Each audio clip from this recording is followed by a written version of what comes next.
Thank you everybody for coming today, and thank you for the organisers of this event. I really appreciate it. Organisers on a wet Monday night, and thank you for coming out in the rain. First of all, let me introduce myself. As you know, my name's Nick Buckley. I'm running for Mayor of Greater Manchester next year. And I want to do a series of these events where I go across Greater Manchester speaking just to people who want to hear me speak. So we're in a social club at the moment. For people that don't know me, I'm not anyone special. Grew up in a council estate in East Manchester, didn't go to university, wasted probably the first 15 years of my adult life messing around, not knowing what I wanted to do, no guidance. I always thought someone was going to knock on my door and offer me the world. And surprisingly, no one ever knocked on the door. And then I got to my early 30s and I thought, this isn't working out, I need to change my life. So then I got a job at Manchester Airport, and then I got a job working for Manchester Council. And even though I hated the council, working at Manchester Council changed my life. I fell into a job that made me realise I was actually really good at something, and I was good at it because of my background. I started working with young people at the council, trying to stop them getting involved in crime and antisocial behaviour. And the other people I worked with were university educated, and they would, they'd have conversations like, "It's a shame for you. It's a shame that you live on a council estate and your mum's a single mum. It's a shame that all this deprivation you're living in." And I was sat there going, "There's nothing to be ashamed of. You're not a victim." So I developed my own style where I would go, "You need to change. You live in the best country in the world and you're messing everything up for you and your parents. You need to stop, otherwise let me tell you what I'm going to do to you. I'm going to make sure your life's awful. I'm going to make sure that if you carry on, you're going to be arrested. And if we arrest you and you're still causing problem in your neighbourhood, I'll look at evicting your mum from the council house. That's what I'm going to do."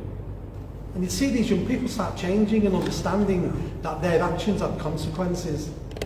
And then from that, I was promoted a few times. I ended up running Manchester city centre in terms of reducing crime and antisocial behaviour. And that's when I started putting some bigger projects together, looking at crime reduction. I was based in the old Bootle Street police station, which is gone now. So I was never a police officer, I was a council manager looking at how we were going to reduce some of these problems. And then austerity came along in 2011.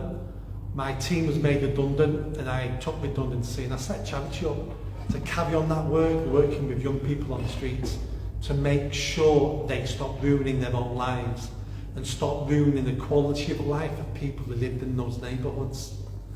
And then one thing led to another, and then one day I decided, I can actually when it was December 2020, Greater Manchester Police went into special measures.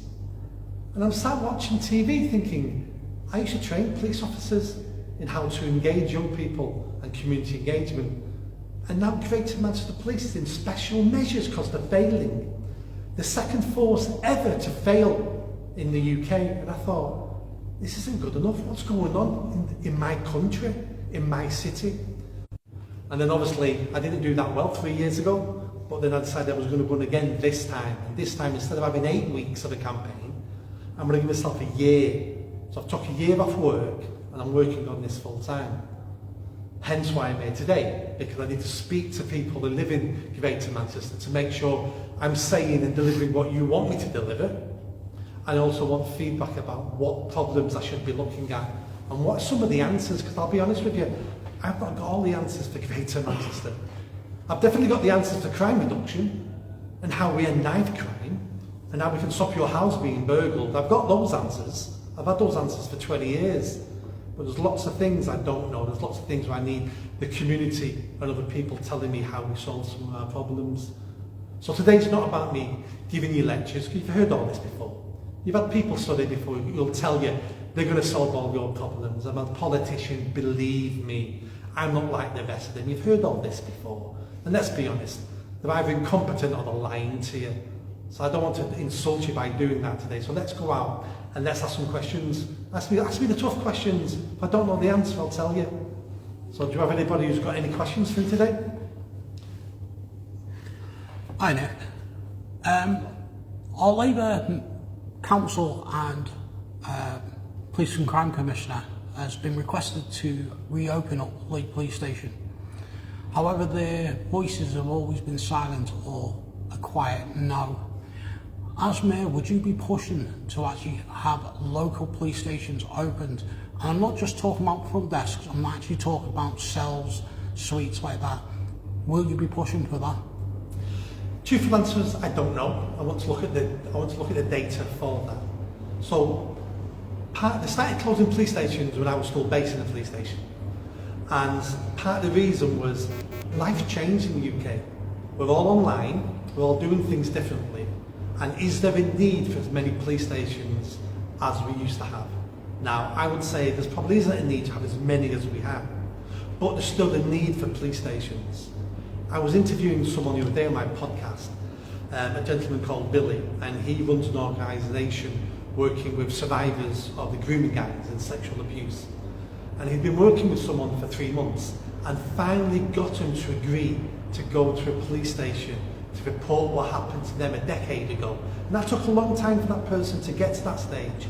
He took him to a police station in Rochdale, I believe, and the front desk said to them, you cannot report that here. You cannot report crime in this police station. You need to go away and ring 101 and report it on the telephone. If somebody else would have told me that, I wouldn't have believed them. But I know Billy, I know it's true. So it's not just about opening more police stations, it's about what do we do with the police stations that are already still open and you can't report a crime there anymore. I can understand them saying, I'm sorry, we don't have specialist officers based at this station. I get that. The least they should have done was said, give us your name, give us your details, we're going to get someone to phone you back and book you an appointment where you can come in and tell your story and report this crime. But to be sent away with the only information would be ring 101 when you get home and report it. That's disgraceful. Now, we do need police stations, and we need those police stations with front desks to be open to the public, because not everybody is online. Not everybody can use the internet. Not everybody's comfortable using the internet. Not everybody wants to type an email about something as serious as them being abused when they want to sit in front of somebody and explain their story and look in someone's eyes. Now, as a police force, and did you notice I use the word police force, not police service? Because if I'm mayor, we're not going to have a police service in Greater Manchester. It will be turned back into a police force.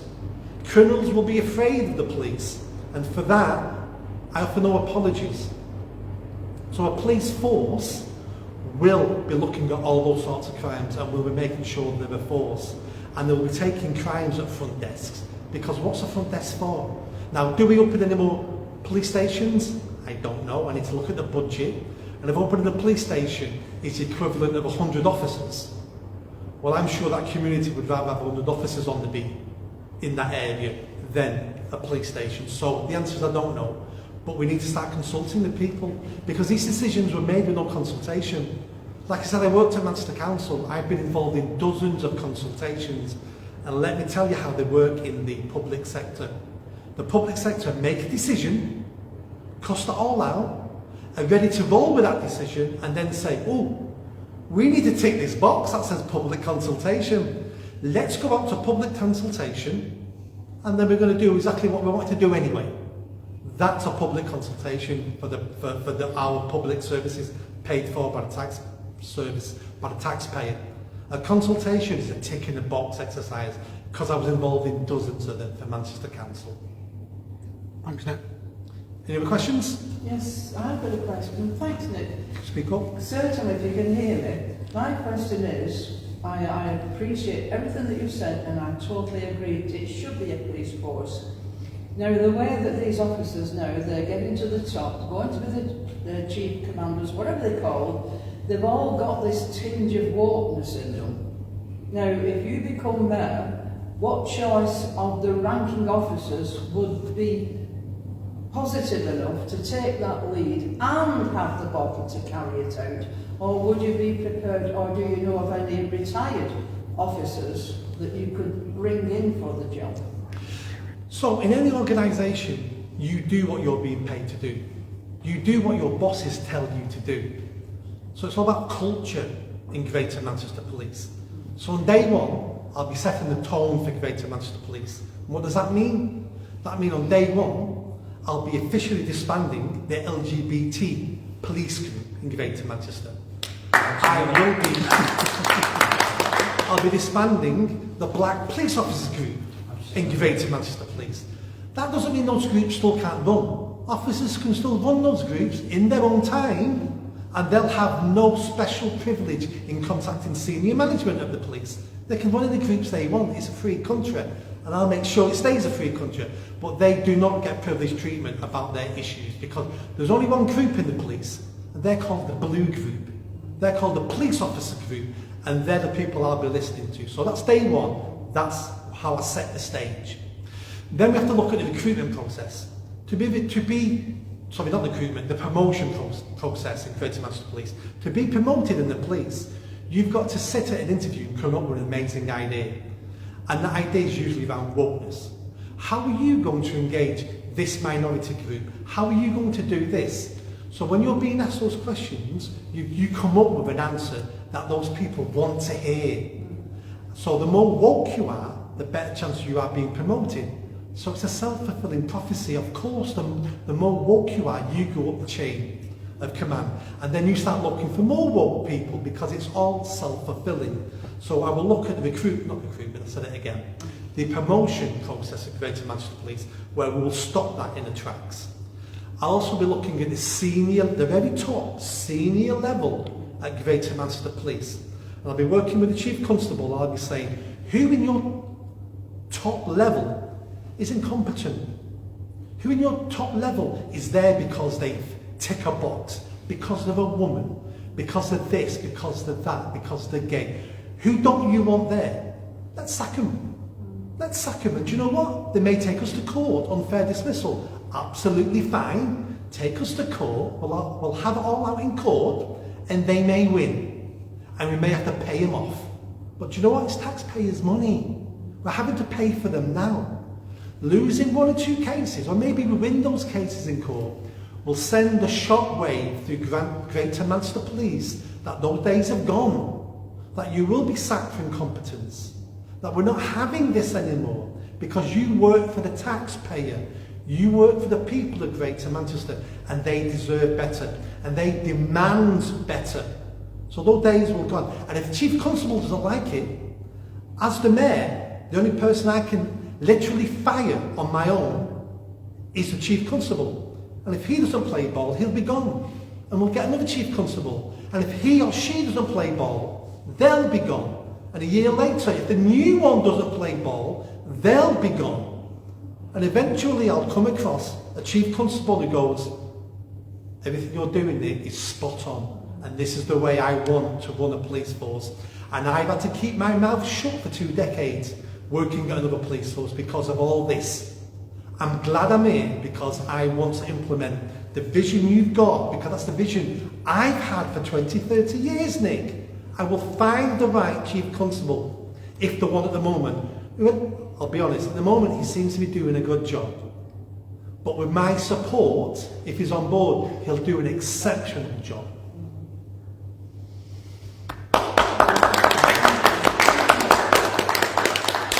Any other questions? Yeah, mine's a bit long-winded. Okay. You're all right with that.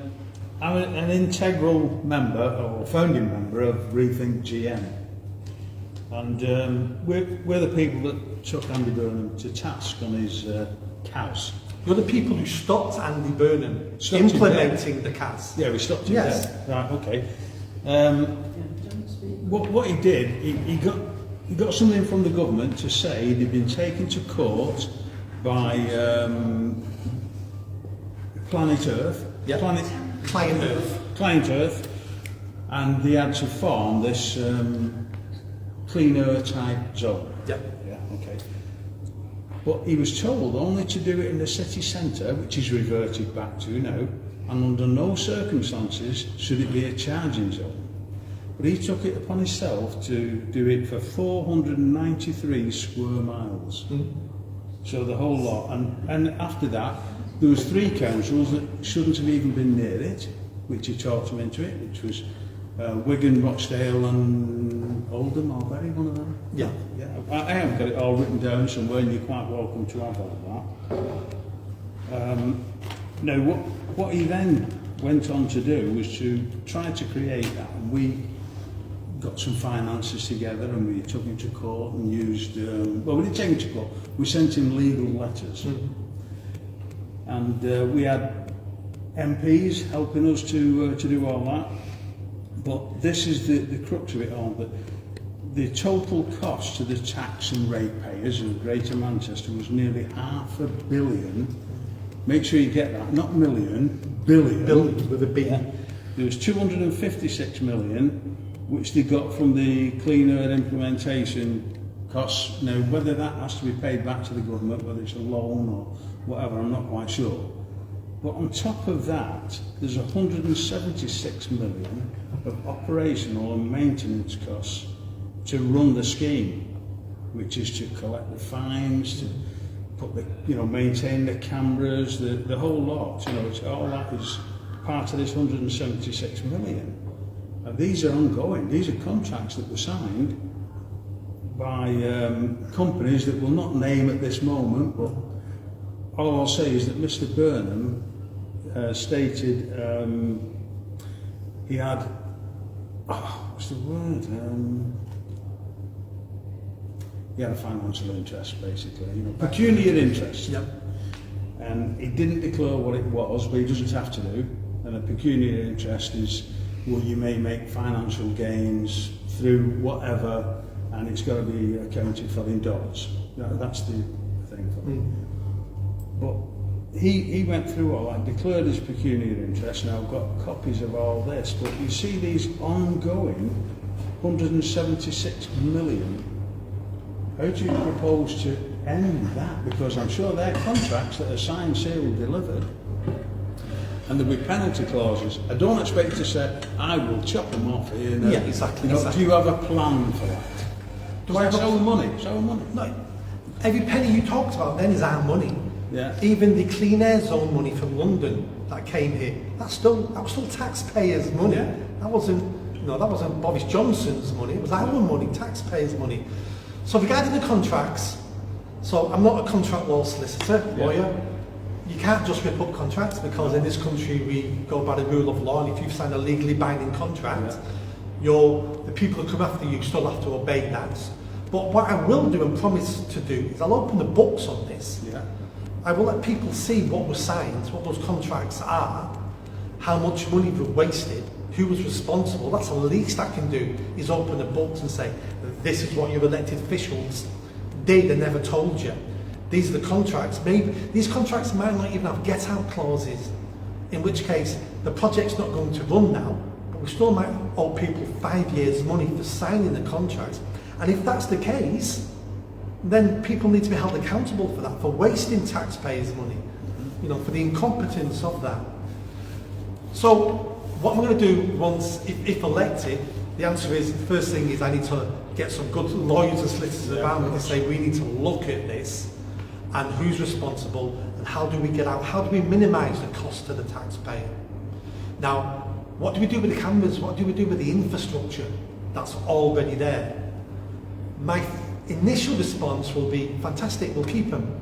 We'll keep them, and it can be used for crime reduction, for all sorts of things. But then the next thought is, well, that's great, but who comes after me? And if I leave the infrastructure in place for the Clean Air Zone, for the ULEZ, for taxing our cars per mile, and I've left all the infrastructure in place, I look like a bit of an idiot 10 years from now. But Nick Buckley left all that there. So I'm not going to leave all the infrastructure there. Some of those cameras may be useful at certain points for crime reduction, but I will not leave the way it is at the moment, because we'll be asking for trouble for the next politician who comes along, who's into 15-minute cities, who wants to tax you to drive your car per mile, and I'd be very foolish to do that. Now, going back to Mayor Andy Burnham and the interests he had to declare, my understanding is it was to do with a company his wife worked for, that then he had to declare. My question is, why did he declare that when someone else mentioned it first? Why wasn't that declared several years before? If you want to be, I'm not saying anything untoward. Or dodgy happened in that. I know. I'm sure it was an oversight because, from what I know, he's a millionaire anyway. So earning an extra couple of quid off his wife's business, that is probably not here nor there. But you would have thought, for the sake of clarity, he'd have declared that straight away instead of waiting for someone to pull him up on it, then declare it. By the way, those figures are on a Freedom of Information request, so they're not fictitious, and you can have that. Right, just leave that. I'll get it in a minute. Fantastic. So I hope that answered the question on the clean air zone. Now, as you know, Andy Burnham has now said the clean air zone. I never wanted to implement this. I never wanted to charge people for a clean air zone. My answer, well, what have you been doing for 2-3 years? But he actually declared on air that he had told lies about that. You know, saying that it wasn't the government that did it, it was he had to openly say it. So. And why did he want to charge people for it? The answer's simple. It was a cash cow. Yeah. He's made a Greater Manchester thinking, if we can tax all the motorists extra money, I get to spend, not keep it, but I get to spend that money on the projects I care about, and it will make me look amazing. I can maybe build an extra hospital, I might be able to give your school some extra money, and I'll be crowned King of the North. And when I want to be Prime Minister, I can say, look what I did in Greater Manchester. Aren't I amazing? And that's what it was all about. It wasn't about that though, because the extra money that was coming in was already earmarked for transport, like he's done there with the B. Yeah, his that's pet where project, the money was going. It's actually written down now. His pet project, which is the transport of B buses. But don't forget, those priorities can change over time. All you have to do is change them yourself. Put them in the manifesto, change them. So all can be done. But he did it to fund his pet projects, so he can become the leader of the Labour Party and then become Prime Minister. This is a long-term plan he's been doing. Hopefully not. Hopefully, if I've got anything to do with it, I'll be ending his career. We've got a question online. A question online? Yes, a question Modern online. technology. What will you do to help support people who are fighting the police and tackling drug addicts and the homelessness on the streets? This woman's actually feels she's being spied on by the police and fighting them at the moment all the time. What will you do to help people like her? 3 questions there. So the first one about the police. So the police work for us. It's as simple as that. For the police to gain trust in a community, they have to be open and honest. We might not like their decisions sometimes, and I've had to make decisions working with the police that I knew other people didn't like. Well, that's called leadership. You stick by the decisions you make, but it's about showing people and explaining to them why you're doing what you're doing. Now, are the police spying on her? I mean, it's a question I really can't answer, because I have no idea. Do the police spy on people? Of course they do. That's part of their job sometimes, if you're a criminal, and if they've got enough evidence against you. But you should be able to then challenge them on that, to say, are you doing these things? And then unless the police have a special dispensation because you're a #1 criminal, but the average Joe should be able to ask the police these questions and find out. That's why we've got freedom of information. Now again, if you're a top-level criminal, the police might not want to tell you everything they're doing about you. That's understandable, and I'm sure the vast majority of people would understand that. But if you're an average person, then you should be able to get that answer. So I want the police force to be strong, but also to be honest, and have nothing to hide. And again, why do the police hide stuff? The police hide stuff because they know if there's a complaint coming in, the politicians are cowards, and the politicians will say to the Chief Constable, how dare you let that happen? How dare you let this, As a mayor, I'll be saying to the Chief Constable, no, you do everything you need to do, as long as I'm aware, and I'll have your back. And when those complaints come in, I'll say, no, I made those decisions. I'm sticking up for the Chief Constable. And if you don't like the way I'm running Greater Manchester Police, the answer is, don't vote for me next time. We need some strength in our politicians, because all they do at the moment is they look for someone else to blame. So as a senior police officer, you're not going to trust a politician. Why would you go above and beyond what your duty is to do when you know it? Look at the Met Police now throwing officers under the bus almost every day. Sacking police officers because they stopped those 2 black athletes. With the officer who killed that criminal in London, they're about to name him next week. He's now lost the court of made him lose his anonymity. And that's because the politicians are cowards. We can't expect the police to do what they need to do and hold them accountable if at every opportunity we throw them under the bus. Politicians should be taking the blame for that, not senior police officers. Now that's answering the police bit. Homelessness. I've got 2 decades working with rough sleepers, working within the field of homelessness. I advised Boris Johnson's policy unit on this a couple of years ago. It should be a national scandal. We all should be ashamed of ourselves in this room today that we allow our fellow citizens to live and die on the streets. It's a shame. It's a national disgrace. And why do we allow it? Again, a politician's not strong enough. There's not a backbone between any of them in a decent position to do anything about this. It's because it's easier to say this problem was already here when I turned up. Why should I be the one to take the flak to fix it? Why should I be the one to put my political career on the line to do something extraordinary when it might backfire and I get blamed? No. They were dying on the streets before I turned up. So let them continue dying on the streets. It's probably their fault anyway. And to a certain extent, most of it is their fault for being on the streets. They've made lifetimes of poor choices and fallen through all the safety nets. And that's how they've ended up there. So I don't want to remove any of their personal responsibility. I've had these conversations with rough sleepers. You are to blame for your situation. You should have done better. You should have made better decisions. But you know what? We're going to help you make better decisions going forward to make sure you get off the streets. Now, when Andy Burnham 3 years ago, he actually said he's going to end rough sleeping in 3 years. He's now at 6. Do you think rough sleeping's ended in Greater Manchester? No. What around any town centre, any city centre? It's slightly better than it was. So round of applause for Andy Burnham. He's made it slightly better. And I think he's spent hundreds of millions on this. And it's slightly better. I will end rough sleeping in Greater Manchester in 1 year. And I don't think it's even going to cost really any money. All it takes is a backbone, some grit and determination. We're spending billions on rough sleeping in Greater Manchester. Billions, and we can't end the problem. That's because no one knows what to do, but more likely they know what to do, but haven't got the guts to do it. So how am I going to end it? That should be the question you should be screaming at me now. Well, that's what I'm waiting for. Yeah, that's it. Well, I just want to say, you can't make people to move if they're happy with their way of life. No one's happy with their way of life in the streets. No one.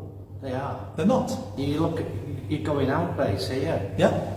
These people are there and have been there for several years. Yeah. Right? They're quite happy doing it. You know? I get your point. I just wouldn't use the word quite happy. They're not happy living on the streets. Well, The problem disagree is, we've not offered them anything good enough for them to accept. It's not down to us to do that. Of course they are, our fellow citizens. It's not. They've got, like everybody else, a way of life. Now, if But they we need to don't- change that way of life. How would you do that? What would you do? That's right. Well, yeah. this is how I would do it. So the first step is we end begging. Because most of the people you think are living on the streets who are begging, they're not even living on the streets. I did a questionnaire 3-4 years ago at the city centre. Some 65-70% of the people we thought were rough sleeping had accommodation. They're just there every day begging for money for drugs. And when you're begging every day for money for drugs, you're tomorrow's rough sleeper. You just haven't fallen that low yet.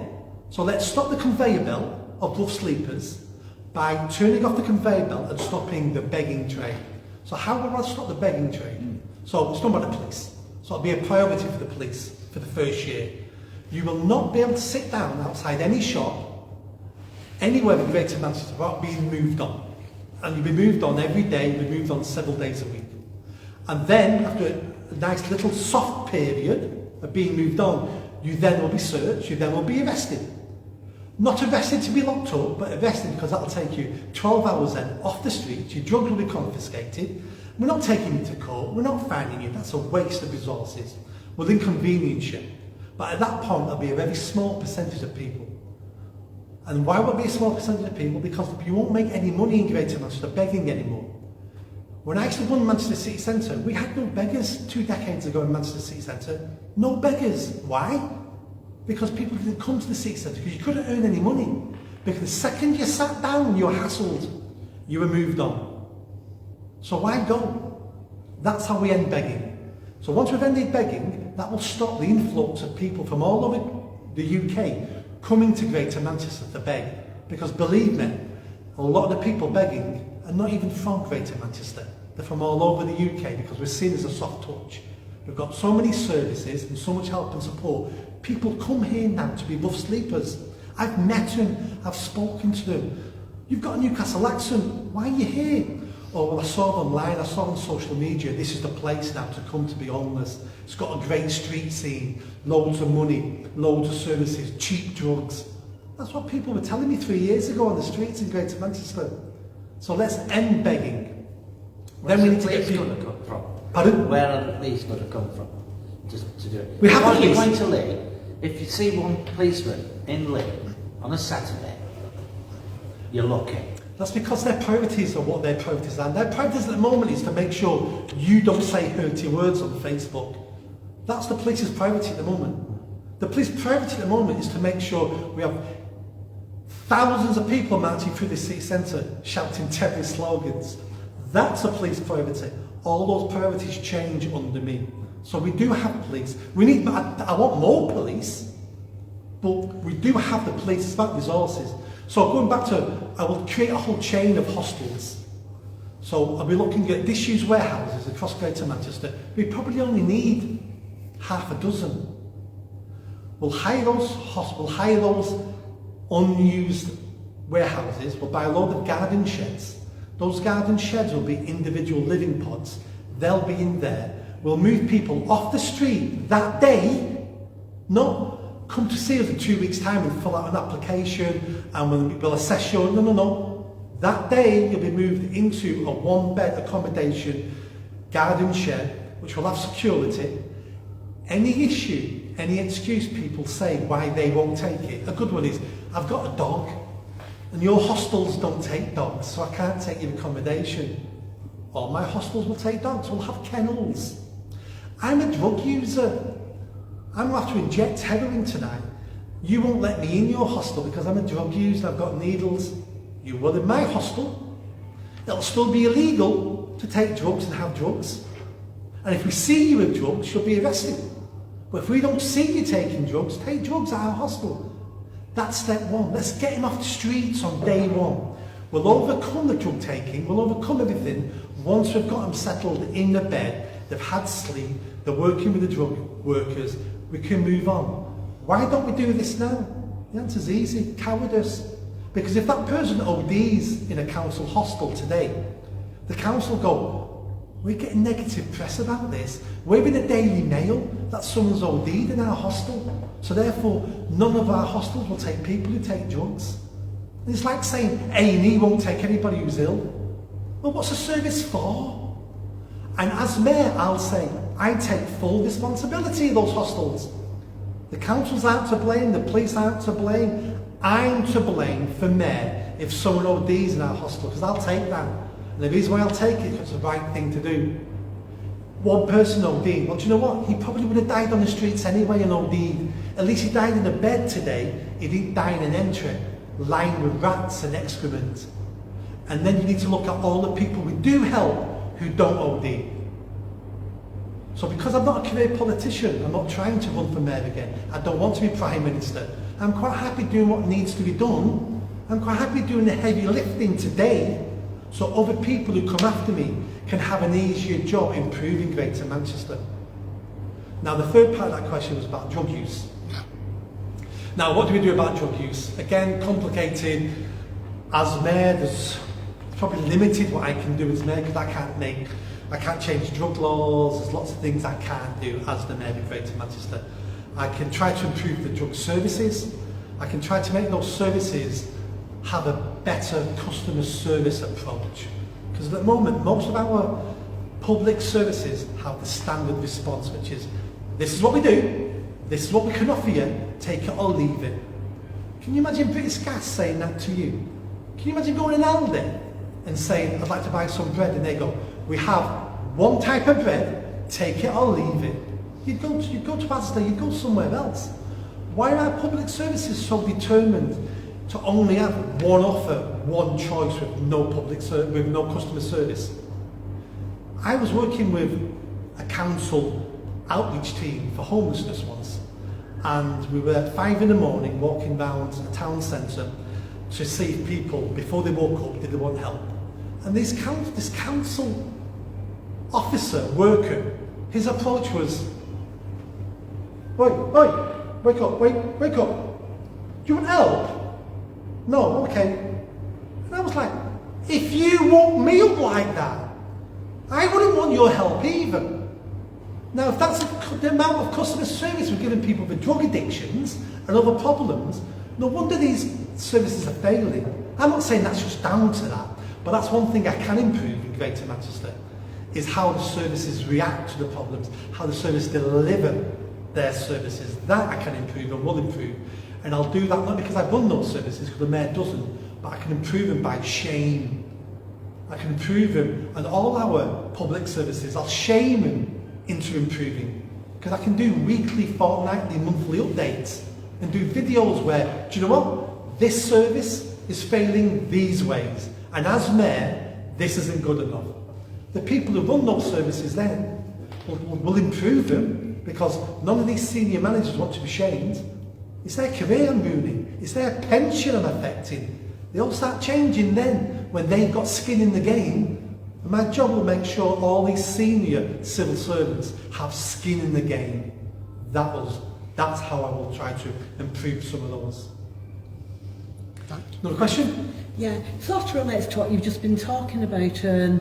How would you stop crime, drug issues and social behaviour affecting ordinary residents on estates? Because the way you just mentioned about maybe the sheds or the accommodation, I personally would not give someone who's just come out of prison, I know we want to help them, but I would not put them back into a council property next door to the people who they might have been disturbing for the last few years. I've got an issue with that at the moment. Yeah. There's an empty property, one man who was really disturbing 3 ladies who live near him. But I've been asking what's happening to his tenancy, and they're saying it has to be held up until he decides whether he comes back. Well, his 3 neighbours don't want him back, and I don't think he should be allowed back. But I would support him, like in the kind of accommodation you're saying, purpose-built, drug addiction, support on hand. How would you deal with? Again, I've got limited powers on that. I'll answer this in 2 ways. I'll answer the accommodation side first, then I'll talk about antisocial behaviour. So, housing associations have tenancy agreements and can evict people who commit antisocial behaviour in that neighbourhood or from that property. So they already have the powers. So it's not about new powers, it's about making sure the boards of those housing associations or the council enact the powers you already have if they want to. And if they don't want to, it goes back to what I said before, we need some clarity on this, we need some honesty.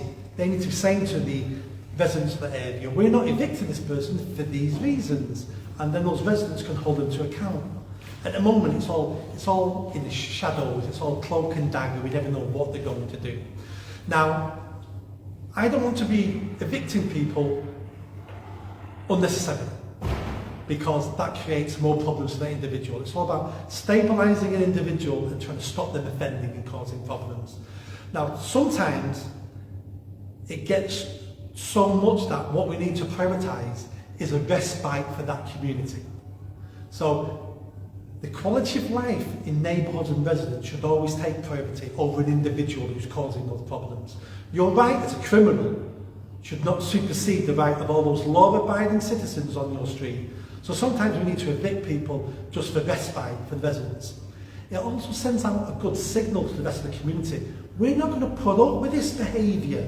You will be punished. Because at the moment, it sometimes feels like when you're a criminal, when you're antisocial, it feels like sometimes you're being rewarded for it, or you're untouchable.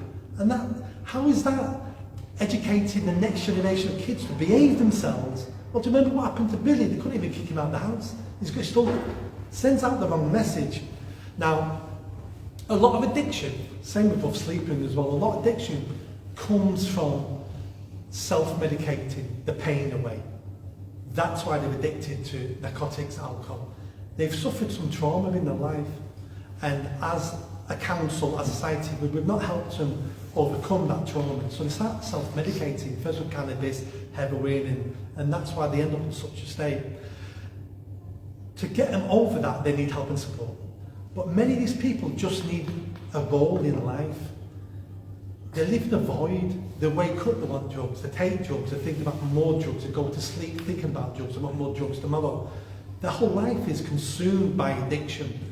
We need to get people on pathways into employment, into volunteering, and I mean, these are not, doesn't have to go, these can be years. I've done this with both sleepers, it can take years people down this path. But unless we want people to take treatment, come out of the treatment, back to their old life, within months taking drugs again, the whole cycle starts all over again. It's a waste of money, it's a waste of energy, it's a waste of resources. It's this revolving door with the same. You come in, we spend a year with you, we fix you, we send you out. 2 years later, hello Billy, back in again. A year working with you, out. That's why I wonder sometimes, would it be better to have places where people can stay long term with support on hand until they really can prove it? Here's an idea. If you can imagine a place that sleeps, somewhere outside the city centre, plenty of land, it sleeps 12, they have one paid member of staff, these people there tilling the land, they're making stuff, they're selling stuff. It's always going to have to be subsidised by the government because they're not going to make a fortune. But suddenly, all those people have a role. They have purpose in life. I'm getting up in the morning because I need to make breakfast for the rest of the people in my small commune. And there's some of the ideas we need to look at. There's a charity that does that called Emmaus. And Emmaus have shops that sell stuff, and the people who run those shops live above. And they're usually ex-sleepers, ex-addicts, but they're now running that. And it gives them a purpose. Do you need a purpose, I think? Everyone needs a purpose in life. Here's a great story. I remember I've got I think about 78 rough sleepers off the streets and into a job. And the first day they get paid, or the first month they get paid, they get the pay packet, which is usually a print off now, because they don't get pay packets anymore. They get a print of what they're getting, they look at it and they go, why? And I say, that's your first wage slip. And they go, yeah, it's not as much as I thought I was going to get. Now, we've all had that feeling when we're working. And they'll go, what's that? And I go, oh, it's PAYE. What's that? It's tax. Have you seen how much tax they're taking off there? And I say, yeah. Because you know what they're going to do with that? Well, they're going to now pay for your friends to be on the dole. They're using that to pay people like you for the last couple of years. And every single one of them says, I'm not happy with that. Once you start getting people into the franchise of democracy and working and earning and paying taxes, they then want better. They then want smaller government because they don't want to pay for it themselves. So once you can show them where their taxes are going, they start changing their life. Some of them relapse, but we all give them a chance. But that's how you change people. You don't change people by charity. You don't change people by going, oh, I feel sorry for you. Oh, here's some money. Oh, do you know what? Out your money, we're going to take that out for you and pay your council tax for you. Because we feel sorry for you because you're stupid. No. You improve people's lives by saying, we're going to give you a hand up, not a hand out. Here's a hand up. You need to do these things. And if you don't do those things, I'm going to hold you accountable. And I'm going to say, why didn't you do that? You said you were going to do that. Why haven't you done it? That's how we change some of these people's lives. Not all of them. Some of them are completely broken and we'll never change them. But the vast majority of people we can change, and we can get them to a place that's much better for them and much better for all of us. But it just takes that great determination and and a lack of cowardice of saying to them, I would rather you have a crap life and die on the streets than trying to help you and it backfire on me. We need less of that. Thank you. That hit the nail on the head for me, because where the homeless go and they go into the shelter, once they've had the breakfast, they're out for the day. With no money, shopkeepers have been on to me in Leigh, I'm here in Morton Leeds, why are these people sleeping in the doorway? So I've been on to these and I said, why can't you keep them during the day when they're allowed to? Yep. So they're just roaming around with nothing to do. But if that taking the warehouses, putting the sheds in, that's fantastic. Somebody else is doing that with tents. But would it be possible to have people to go in and give them influence like you just said, get them onto some form of learning so that they can earn something, because when they've outgrown the shed, they're back on the streets and they can't earn a living. Exactly. So those hostels I talked about would be like that. And they could just, I'm sorry to interrupt, but they could just be a halfway, because while they're sleeping in there, proper hostels could be built, or single flats. And I've got all the empty rooms above the shops in Leigh, if they could be turned into one-bedroom flats, that would bring life back into Leigh. Yep. And people would be living in the town, which would create people spending in that. Yeah. Sorry. So those hostels I'll be looking at. So those hostels will not just be accommodation. They need to look like and feel like home. So we have so many people who want to help. We have so many Facebook groups who go to the city centre, hand out food, hand out sleeping bags. And I understand why they're doing it, but none of that helps. In fact, it hinders people getting off the streets. But those are kind-hearted people.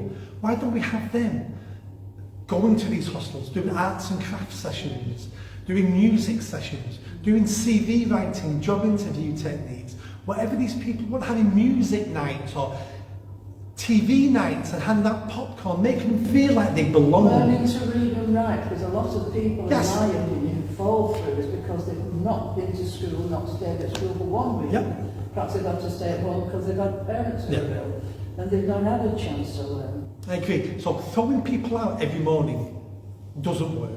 And the reason why the councils do that is understandable from their point of view. We don't want people, if it's cold, we don't want people dying on the streets in the cold. Not because we care about them, but because of the bad headlines and that's read the news. So let's get them in when it's cold. But come 9 o'clock in the morning, let's throw them out again, because we don't want any trouble in the hostel. So just kick them out. And it goes back to what I said before. Where's the customer service in that? Where's the customer? There's no customer service. So again, that will all change, because we'll have a different approach to how we treat these individuals. I'm not into pink and fluffy, so don't get me wrong. Don't be thinking these hostels will be pink and fluffy places where we all sing Kumbaya and all holding hands. No. There will be discipline there. There'll be law and order there, but it all will be designed to get the maximum benefit out of what we're doing. This gentleman here, and then I'll come to you. First of all, I'm not a lover at all of Mr. Burnham. Secondly, you will get my vote. Thank you very much. You might disagree with what I'm going to say now. That's fine. Right? It's called democracy, that. Yes. The drug situation in our country is horrendous. Yeah. Right? And a lot of these people who are on drugs will continue to take them, no matter what you do or how you say it. And I applaud what you're saying about trying to change it. I think it's like a situation where you can't win, but you'll do your best. That's point one. Secondly, and this is something that's very close to my heart, if that's right, what would you do about all these immigrants, right, that are coming into our country that should have gone to other countries on the first available location, safe, but they come in and come in and come in. And I look at this, I go to the town quite frequently, and it's like the United Nations. I get that and I understand that, but as mayor, absolutely no powers whatsoever to look at immigration. Yeah. There's absolutely nothing I can do. It's not. It's on about location and putting them in. Yeah, home office problem. I mean, I can look at, I can speak to the home office, but And say, it's a why, home why, office are you, problem. why are you, shall we say, relocating these people in these? Well, part of the reason why a lot of people are being located to Greater Manchester is because you've got Labour councils. And that's part of the problem, and they're not putting up any resistance. And just taking So the would money. you put up resistance? You would resist it. Pardon? You would resist it as mayor. You would put up some kind of resistance to getting thousands of people moved into this area. Absolutely. Absolutely. I mean, as mayor, I'm going to be mayor of the people who are residents of Greater Manchester. The government policy on immigration, there's none exist. They haven't got a policy. Again, I keep using the same word, cowardice. You know, we could stop the boats tomorrow if we wanted to, but no one's got a backbone to do it. You know, people want more laws. It's like we don't need more laws. We just need people to implement the laws we've got. But on immigration itself, there's really nothing I can do. I've got to say, you know, you said people don't want to do anything. It's people like Lee Anderson. If he was in a position there, then I think he would. He would, say but he's going he's, to do something. He's not. he's not a Labour council. No, he's not. Yeah. So it's a Labour council. It's not the individuals. It's Labour councils. Yeah. Are quite happy with that. It's a Part catch of their coup because ideology and they've philosophy. allocated X amount of money for each one that comes up. Yeah. But I do feel the Conservatives, they could put a stop to this if they wanted. Stop it tomorrow. So why aren't they? Because No the back La- home. Well, also you've got the Labour opposition voting against them every time they do it. You know. But even so, they have been in power for 13 years. They've got a 50-seat majority. You don't even need. I'm not sticking up for They- it. I just wonder why they all have. they do are cowardice. They could pull out of the European Court of Human Rights tomorrow, bang, do that, and then do what they want. But what's happened is 40 years of being in the EU, Yeah. we don't have politicians who are leaders anymore now. We have politicians who are middle managers because all their job was to do is implement EU laws and directives. But now we've left, it's going to take a generation, it's going to take 10 years for those politicians to leave and leaders to start being elected. So it's going to be a bit of a slog until we get some decent leaders, but there's no decent leaders at the moment you're right. in Westminster. They're all middle managers. I'm here to maintain the status quo. That's my job as a middle But manager. what you said earlier about educating people, it's the old adage of give a man a fish and feed him for the day. Yeah. Teach him to fish Yeah. and feed himself for the rest of his life. You know, and that's part of the thing. But if you did these hostels, you would need to police the hostels. Yep. And you know, there's Every me hostel would have involved a in that. dedicated police officer. Right. I think if you balance it out, the cost of them being on the street and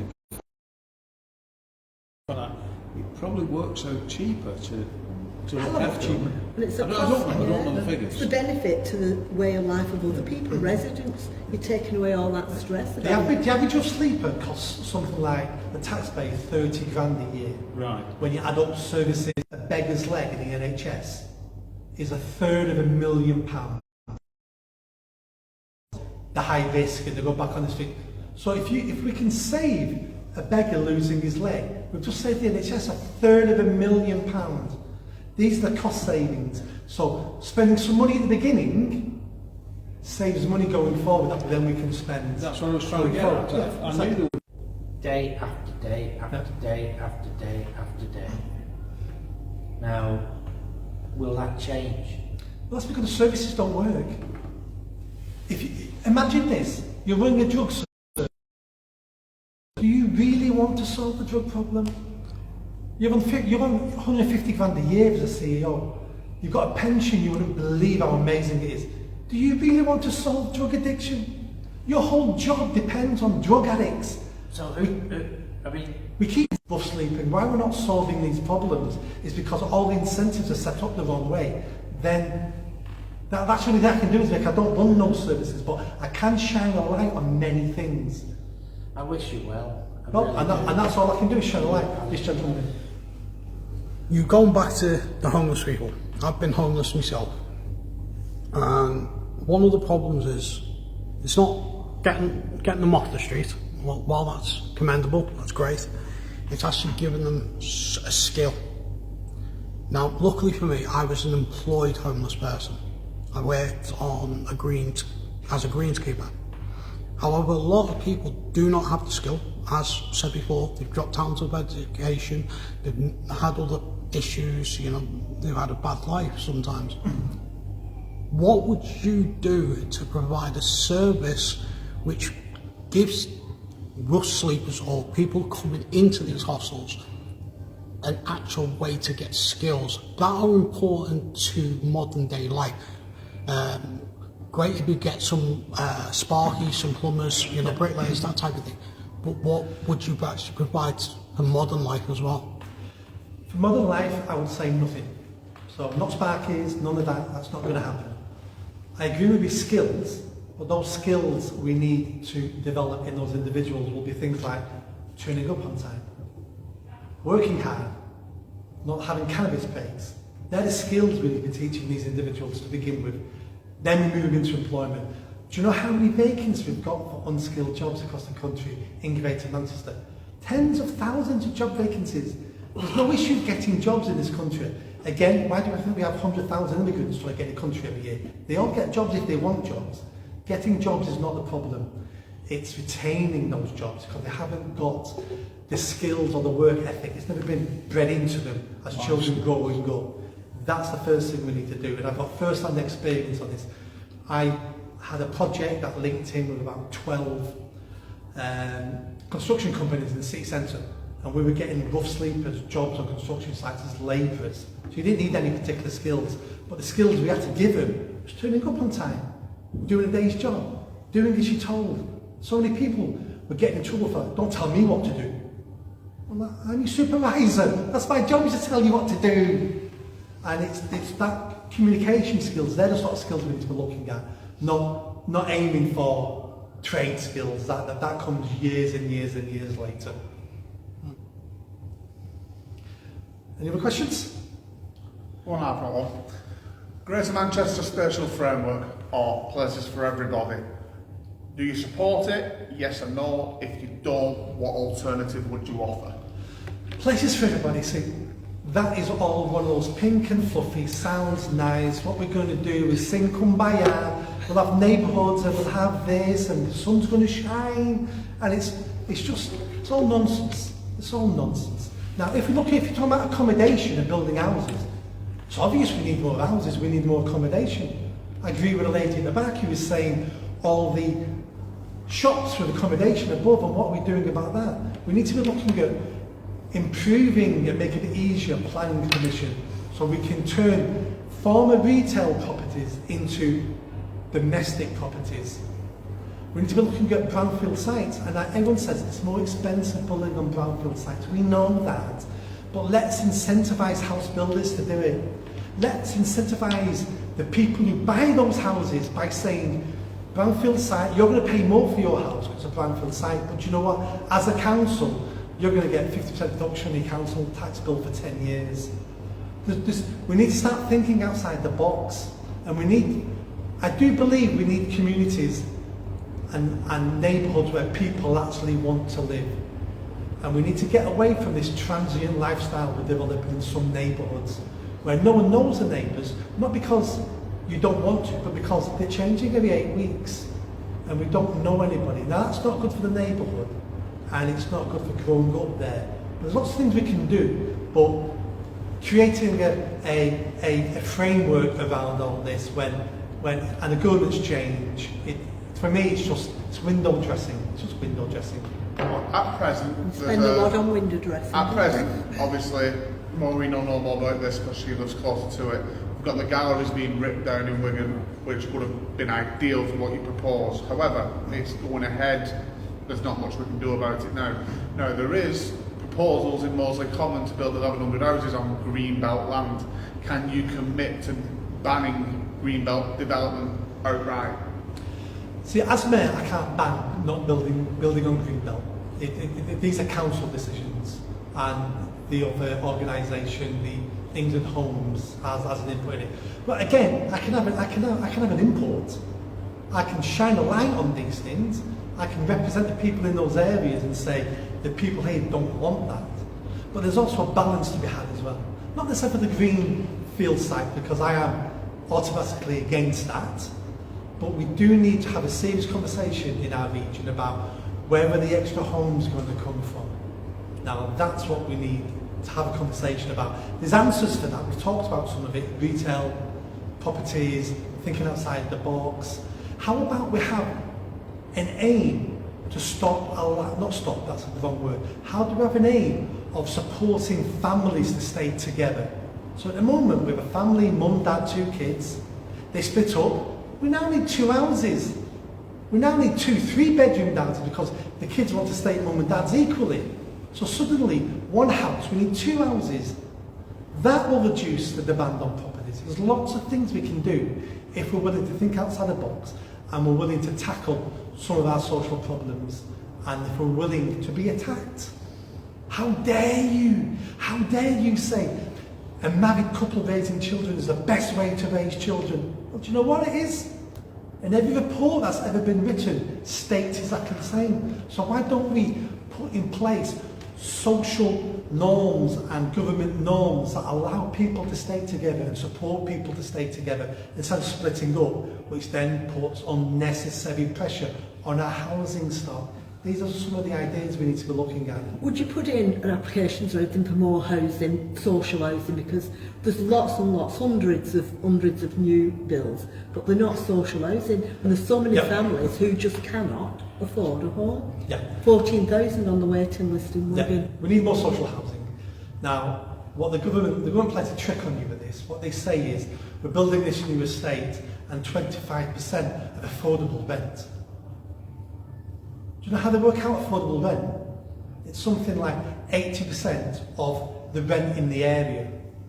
So if the rent in the area is £2,000 a month, your acceptable rent now is 1,600. That's not affordable in anyone's books. So the government keep doing wordplay to make us think they're dealing with the issue. We need, across the country, we need mass building of houses given to housing associations, but the price housing associations will pay for that is they need to stop being far left woke idiots, because the amount of waste in housing associations that I've worked with over 2 decades, it's appalling. Some of the officers in those housing associations doing non-jobs. They have pet projects they're spending the rents on. So there's lots of things we need to do. Would you have local councils running them themselves instead of always going out to housing associations? No, because councils are incompetent just by design. So I want councils running as little as possible. They're in massive demand. I must admit, council properties are in massive demand. They're in massive demand because it's £360 a month for a council 3-bedroom semi. You go private, that's right, pay it on my full estate. I pay £360 a month for my mum. That's a council 3-bedroom semi. But people cannot afford. You go private, you're paying double if not triple that, if not more. That's why they're in demand. One of the problems though, building as many houses as possible. It's great, and I support house building in the best places. The other problem though is a lot of the 14,000 won't actually be families. It'll be men who are just pushed away when it comes to social housing. It's like you can look after yourself, you're a bloke. There's elderly people who are in their home but they need a bungalow or a 1-bedroom place.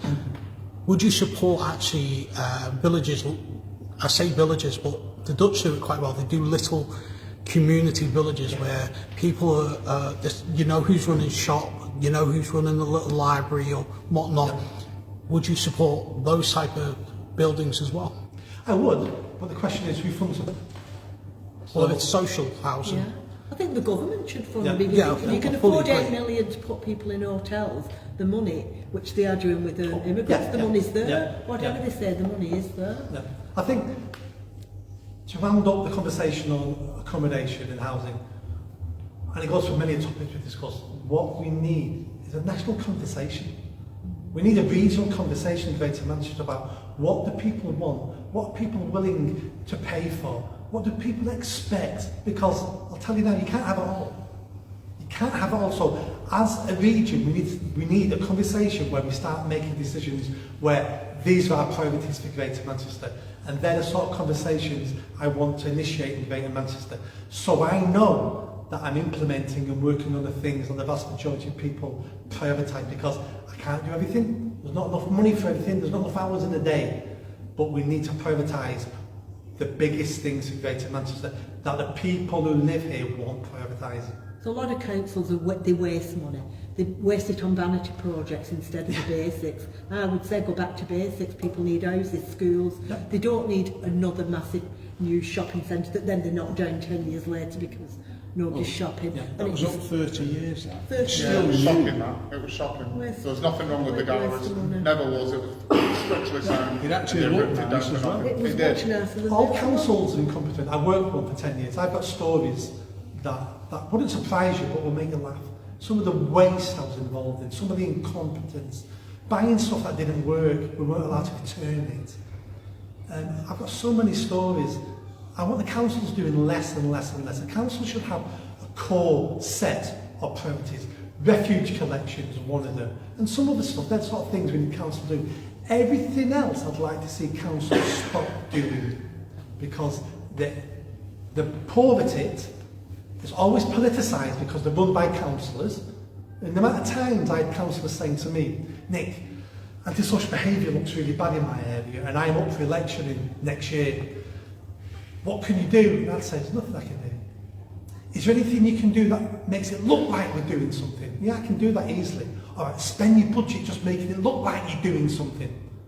And that's why we don't solve anything, because the budgets we have, we use them trying to make councillors look good and feel better. We waste the money on them. And that's how it works. But we're late at the back with the question. Yeah, I was just saying what we need to do with the housing. We need to get the infrastructure right. They're building houses. I mean, look at all this, a desert of houses. They've got nothing. Schools, some of our children have to go as far as Tilly and beyond. We could build the schools, get the dentists, get the doctors, get the hospitals before we build the schools. And what have we got here? We've got Newton Road. That's it. There's a one-horse Dorf. That's all we've got. We're fighting for a bypass. Everybody wants a bypass except the people who can give the go-ahead for it. And we're not talking about the government. That we can get 85% of the cost of it, but it's Warrington, Wigan, St Helens. We've got a plan to put it just in Wigan. But no, argue. It's the infrastructure and the people who want to help, who are in charge. It is. Another part of that problem will be short-termism. If we're going to change a community, it takes decades. If we're going to build new stuff, it takes decades. Politicians at that moment in time only care about the next election in 3-4 years' time. They're not going to be in power in 2 decades from now. So why am I wasting my political capital now when another politician will take credit 2 decades from now? And all that started going wrong when we had career politicians, because career politicians only worry about the next election. What we're lacking in this country and lacking in Greater Manchester are political leaders. We're missing statespeople. People who go, I'm going to do these things and it won't benefit you. It might not even benefit your children, it's going to benefit your grandchildren, because that's the right thing to do. To solve some of our big problem will take decades, but we're not even starting to fix them because nobody will take the credit now for it. It's decades from now. That's a huge part of the problem. The trouble is, as soon as somebody puts a head above the parapet, the goody-goodies get up and shoot it down, and then everybody goes, more. Well, that's because they're cowards. That person who put that idea should say, no, this is what I'm doing, and if you don't like this, don't vote for me next time. They might not get in, but at least they did the right thing. What we have now is cowards. Oh, you don't like it, do you know what I'm going to do? I'm going to do a survey what people want, and then I'll do what you say. I know, oh, you want a swimming pool? Well, I promise to build you a swimming pool. No, damn right, you never get in a swimming pool, but it'll keep you happy. And then I'll just say, oh, it's not me, it's National Government, it's the Tories. Or when Labour take power, oh, it's Labour, won't give me. It's always excuses and doing what needs to be done. Yeah. Could I ask you another question. Yep. How do you go about changing the ghetto scenario, particularly of the Muslim people? Again, not really mayoral issues, nothing I can do about that. We do have ghettos in Greater Manchester. I've worked in some of them. And that's about, I could write a book on that. Yeah. Some quick ideas would be, no one builds a ghetto. No. Ghettos are developed over time, and it's because those people create a culture in those areas that we deem substandard, and therefore they fall into criminality, they don't look after the area, and we need to get in those areas. The first thing is policing, so we need to police those areas. We need to start working with those children in those areas about aspirations, about you can be what you want to be. Just because you don't know a doctor and you only know drug dealers doesn't mean you have to be a drug dealer. You know, you can be a doctor and you do that change. And it takes decades and generations and generations. It all can be done. That'll get worse and worse and worse. Because they sorry. No. They all need to live within a certain area of the mosque. That's people who don't live in the area mosque. Birds of a feather flock together. So it's always been the case. So when you get immigration into a place, people of the same culture, same country will all flock together. We had the Irish did it in the 50s and 60s. People will flock together. And as those communities developed, the ones who make money leave because they want to live somewhere better. So we'll always have, or we do have those areas now. Them living together is not a problem. People living together is not a problem. It's about integration. So I don't want to tell people where they should live because I don't want to be a dictator. But we need to make it easier for people to integrate in the community. Again, there's not much I can do as mayor. These are national problems. Yes, you know, because there's no integration whatsoever with the Muslim people. Some Muslim people. And some other communities as well. I don't know of any other ethnicity. Yeah. Is the one I think of. Yeah, I'm sorry. I can take you places in North Manchester full of Orthodox Jews. I can take you places where 20 years ago it was full of Irish. I think the problem is when there's issues like the rape gangs, that was a big issue. I think that was hidden because of the culture, the religion, the ethnicity of the people. I don't think it was hidden for that. It was hidden because the people in charge, the police, the senior council leaders, I keep coming back to this, cowards. It was going to be called They were racist. just cowards. They were just cowards. They didn't want to be tarred with the brush of being racist, so they allowed tens of thousands of girls to be gang raped because they didn't want to be called hurty names because it would affect their job, affect their pension. The only epidemic we've had in this country over the last 50 years is the epidemic of cowardice.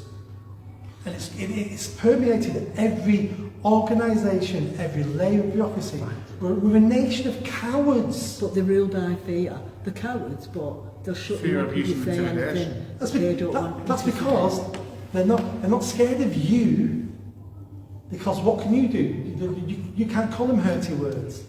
So we brought this problem upon ourselves. But it can be fixed. It can be fixed quite easily. Once we start getting better leaders who are not cowards, who see a vision for the future and are willing to put the country before their career. That's all it takes. And those leaders exist. They're just not in the top powers yet. They're coming through the grassroots. Those people are there. And as long as we start voting for it, more people will step forward. And some of those leaders, not like Margaret Thatcher, there's leaders out there who will come through, who will change the country. We just need to believe in it, start voting for it. Well, do you know, listening to everything that's gone on now, and the questions, the answers, etc., a lot of it revolves around the police. Seriously, when you play this back, have a think. Because if people are not controlled by the police, which is what, when I was growing up, I was frightened to death of the police. No, they're a waste of time. I've got friends in the police, and they will tell you that what happens now, they used to have Bruce College, which was police for all over the country. Yeah? They don't have that anymore. What they do, they send them to college for a number of weeks, then they bring them into the force, and they're supposed to do a job. They can't do it. Most of them will say, well, I don't like working weekends, I don't like working nights, you know, and all this. And the officers that I know say it's just depressing. You don't want to do your job because these people can't do the job. I know they said there's a shortage of police, because I had this discussion only weeks ago with them. I said, okay, let's say you're short of 1,000 police. You know, I don't know how many they're short of. Yeah. I said, you've probably got 300 black ones listening to your conversation now. So if you fire that 300 off, you know, a lot of them could do, you know, stacking shelves in Asda, whatever they want to do, anything, get shut up. And you get 300 good ones in, you're probably got 100 short. Yeah. If you Not sack the thousands, 300 though, bad that's ones, Yeah. the police performance would increase just on sacking the 300. Yeah, I mean, we need to look at recruitment. You know, we talked about promotion before. We need to look at recruitment. We're recruiting the wrong officers all the time. Yeah, the it's- recruiting though, and this is fact, is they're targeted to work and recruit you know, Muslims or How many black officers, how many women, how many LGBT officers? And they're told to go and get them, not go and get some good All police stop officers. stable. All stop stable. Get the numbers right. Yeah. I said, now from the tech on, it just wouldn't even be good So- enough for a school patrol. So to be clear, Yeah. you would ban quotas in the Yeah. Greater Manchester Police Force? Yeah. Right. It's just so it's clear on there. You Yeah. ban quotas. No quotas. In fact, I'll be increasing the fitness level for police officers, especially recruitment. I'll be looking at trying to reduce fitness levels for serving officers. And it all started going downhill when we decided 30, 40 years ago we needed more women in the police. So what did we do? We started reducing the fitness requirements so women would pass the testimony. I've got stories from senior police officers who have said to me, we had to employ these people who failed the fitness and failed the test because they were great for our box ticking, and we employed them. Yeah. And this demoralises the police. And then it also affects officers who were there, who were fantastic female police officers who would have got in on their merit and now looked upon as, you're there because you're a woman. Or it also affects people who are black or Asian, and we think to them, you're only here because you ticked a box. Some of them probably are, but some of them aren't. Some of them are fantastic officers. And it ties everyone with the same brush. I don't mind if we have a 99% white, male, straight police force. If they're the best people for the job and crime starts falling, I'll live with that. And vice versa. It'll never be like that, 99%, but I'll take that. I want the right people for the right job who can do the best job. Yeah. That's what I want. When I used to employ people, I'm retired now obviously, you know, and I know you think I'm about 30, I'm not. But I just wanted the right person. You know, I wasn't interested in ticking any boxes. If he was right, he was in. If he wasn't, or he lasted 10 minutes. You know, Well, it was pretty ruthless. all To be this honest. has You come find from that hard to government. believe, don't you? I do, mate. All this has come from government. This isn't senior police officers making this up themselves. They're taking direction from government all the time. And this has been going on all my life. It's gone on at least 50 years, if not longer. This has been a long problem that none of us have been aware of. And now it's got to a stage where our streets are unsafe now because we've allowed the police service to deteriorate into such a mess. I think if you create a good police force, Many problems Right. will end, yeah. 70% of everything people's asked for today will disappear. Yeah, I'm sure will. And the reason why I talk about police a lot here is because the police is one of the only things the mayor is fully in charge of. No, if you ask Andy when I'm Burnham- talking about, you know, the housing, and I have to be a bit wishy-washy because not much I can do. When it comes to policing, the mayor is the line manager of the chief constable and can sack the chief constable. That's why I know I can get the police into a much better position very quickly. So, Would you on recommend that, on that note, would you commit to reintroducing tactical manoeuvres in police chases? Again, it's not as simple as that. We need to look at what that means and what the safeguardings are behind it. What I can say is the rule at the moment of if you've got a criminal, even a kid, on a stolen motorbike with no helmet, the police aren't allowed to chase them. I'll be ending that, because that's just stupid. And somebody may die. Well, the Chief Constable will be held responsible. No. I, as Mayor, will take responsibility and say, no, I told Greater Manchester Police they can chase people on motorbikes without helmets. They made that choice, and if they died because of it, well, they died because of it. We've just made the area safer because we've clamped down on it. Would you look at bringing in ex-police officers, retired police officers, to educate the force? No, you know, as advisors, whatever. Are we looking at all that sort of stuff? The police need education, the police need better training, all that will be in that mix.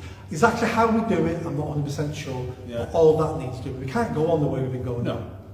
Well, could have training in what they shouldn't be doing. I mean, you're talking about beggars. I asked ages ago, how come you're allowing all these beggars? Because I can remember you don't see kids with guys anymore because they were told they couldn't do that because it was begging.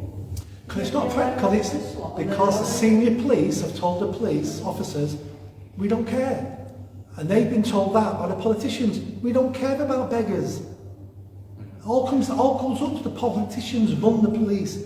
It's all about that. It's not individual officers who don't care. They're just being told what to do and what not to do, just like we all do in our employment. Could I just ask, do you think Burnham pulls all the strings across all the local authorities in Greater Manchester? Because I feel like they're told what to do. He has a major influence because, especially Labour councils, which is virtually all of them. They all seem to think the same way, the same wokeism, everything. No, but he's a senior Labour politician in Greater Manchester, by far.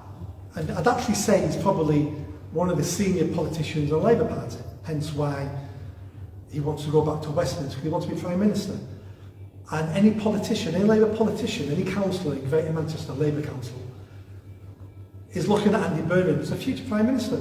Of course they're going to do what he says. Well, I look at all the councillors in that council, you probably do, and I think probably half of you don't agree with what's going on, but you won't say it because they're a herd. they are They're a under a herd. dictatorship. And they know that if they do it, they'll be deselected. But I look at them and I think you don't all agree with all of He's this. King of the North, Andy Burnham, King of the North. Well, he He seems used very to be, I don't think unpopular. he is He's now. losing his popularity. Yeah. He is. He's still popular. I'm still hoping he doesn't run. I'm hoping he jumps to Westminster before the election, because he's very popular. I have heard he might stand in St Helens. Have you heard? Yeah, I've heard that. I've heard he's in discussions with standing in North Manchester at the Graham Stringers. Two. Liverpool, Two Walton seats as well. is what you Walton Yeah. as well. So Yeah, so I mean, there's yeah. many discussions. Is and we will see, and we will see what he does. On one note, this is for the local area. Would you support the constituency of Lee and Atherton as it stands now? So Goulburn, Lowton, Tilsley, Astley, Lee, Atherton, breaking away and making the 11th council in Greater Manchester. I would support your right to do that. I'm supporting a campaign in Bolton for them to have a referendum on if they want to leave Greater Manchester. Now, I'm not saying Bolton should leave or should stay. I don't know if it'll be good or bad for them. What I do know is if they have a referendum and most people want to leave, well, that's down to them. I might not like the decision, but you know what? It's called democracy. And if they want to leave, they want to leave.